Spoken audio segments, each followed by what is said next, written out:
Lockdown से पहले गीता के घर का नजारा कुछ ऐसा था कि रोहन ऑफिस जाता था और शिवन स्कूल। जिनके घर से जाने के बाद गीता काम खत्म करके बाकी समय आराम करती थी। लेकिन लॉकडाउन के बाद ऑफिस और स्कूल घर में ही खुल गए और इससे गीता का हाल वो तो आपको देखने में ही मजा आएगा। शिवेन, ओ शिवेन, महाराज उठने के लिए क्या 21 तोपों की सलामी लेंगे? अरे बिस्तर से बाहर निकल, ऑनलाइन क्लास स्टार्ट होने वाली है। अरे तुम भी हद करती हो, स्पीकर की तरह चिल्लाने की क्या जरूरत है? दिख नहीं रहा मेरी कॉन्फ्रेंस चल रही है। अब कैमरा और स्पीकर ऑन कर रहा हूँ, मुझे कोई शोर नहीं चाहिए। इस पर जैसे ही रोहन लैपटॉप का कैमरा और स्पीकर ऑन करता है तभी कुकर की सीटी बजती है। करा लो अब इसे चुप। लॉकडाउन नहीं हुआ, मेरी मौत का फरमान जारी हो गया। दोनों बाप बेटे ने नाक में दम किया हुआ है। ऐसा बोलकर गीता वहां से शिविन के कमरे में पहुंच जाती है, जहां शिविन अभी भी सो रहा होता है। ओ आलसी, अब अगर 5 मिनट में नहीं उठाना तो आज तेरा गेम और यूट्यूब कैंसिल। माँ की बात सुनकर शिविन बिना 1 मिनट गंवाए उठ खड़ा होता है। उठ गया, अभी नहाकर भी आता हूँ। ये नाटक कहीं और, मुंह पर गीला कपड़ा मार और पढ़ने बैठ। शिविन की ऑनलाइन क्लास स्टार्ट हो जाती है, जिस पर गीता उसे वहां बिठाकर रसोई में चली जाती है। थोड़ी देर में उसे कमरे से कुछ आवाज सुनाई देती है, जिसे सुनकर वो कमरे में वापस आती है। हाय राम, तुझे क्लास अटेंड करने के लिए बोला था, कैमरा ऑफ करके बिस्तर पर नाचने के लिए नहीं बोला था। मम्मी मुझे कुछ समझ नहीं आ रहा, आप बाद में पढ़ा देना ना, वैसे भी अटेंडेंस तो लगी गई है। हाँ हाँ बेटा, जरूर बन जा, तो अभी से हम सबका बाप बन जा।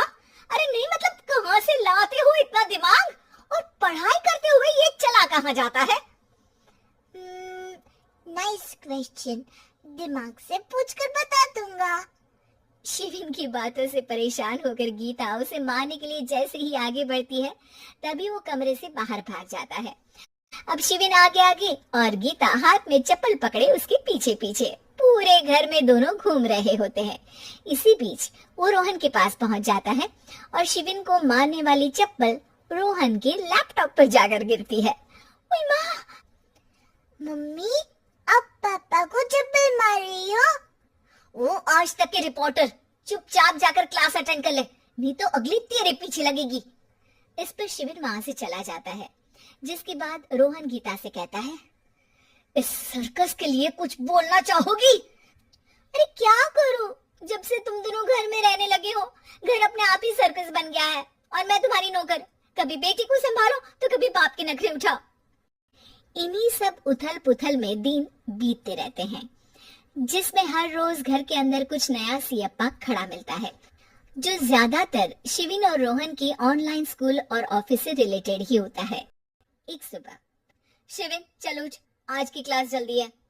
कैमरा ऑफ करके आप अटेंड कर लो। अरे ऐसे छित्तर पड़ेंगे, दादी नानी सब एक साथ याद आ जाएंगी। गीता के लाख मशक्कतों के बाद क्लास तो खत्म हो जाती है, लेकिन उसके बाद शिविन फोन इस्तेमाल करते हुए इंस्टाग्राम रील बनाने लगता है। रसोड़े में कौन था? तुम थी, मैं थी, कौन था? कौन था? हाँ, मैं गरीब हूँ। अरे ओ गरीब के बेटे, आजा, मैं बनाती हूँ तुझे गरीब।